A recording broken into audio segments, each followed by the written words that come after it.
sekali lagi 15 ronde yang akan berlangsung antara kedua petinju. Dia jatuh.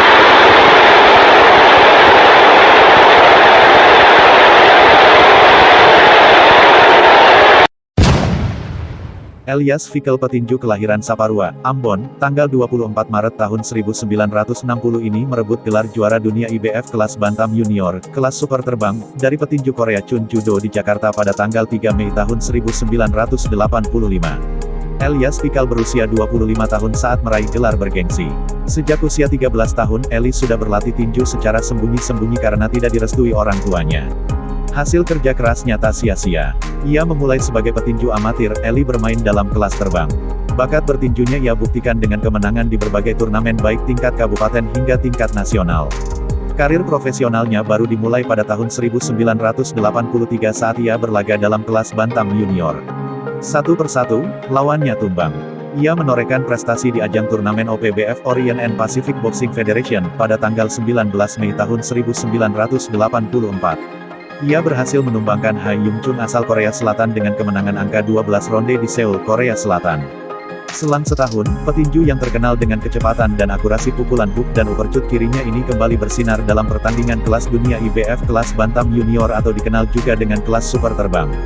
Pada perebutan sabuk IBF kelas bantam junior yang diselenggarakan di Jakarta pada tanggal 3 Mei tahun 1985, Eli sukses menaklukkan petinju Korea Chun Judo dan merebut gelar juara dunia. Kehebatan pukulan Eli diberi julukan, The Exocet, yang diambil dari nama rudal milik Prancis yang digunakan Inggris dalam Perang Malvinas. Berkat gelar dunia dari IBF, Eli menjadi orang Indonesia pertama yang meraih gelar dunia di kelas bantam. Ia mengharumkan Indonesia di mata internasional.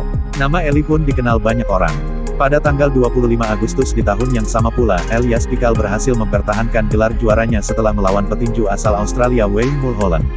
Pernah kalah dari Palang, tidak membuatnya terpuruk.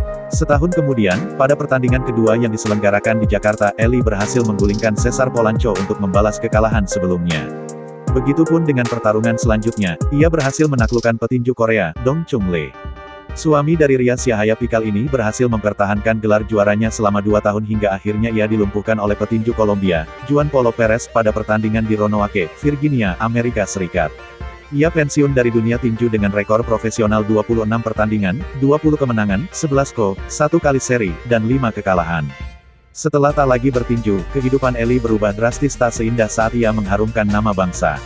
Bapak dua anak ini sempat jadi petugas keamanan di diskotik daerah Jakarta Pusat untuk menyambung hidupnya. Bahkan kisah pahit menghampirinya. Pada tanggal 13 April tahun 2005, Elias Fikal tertangkap polisi karena transaksi narkoba di diskotik tempatnya bekerja. Ia divonis 7 bulan penjara. Setelah keluar dari tahanan, Elias sempat menjadi asisten ketua KONI.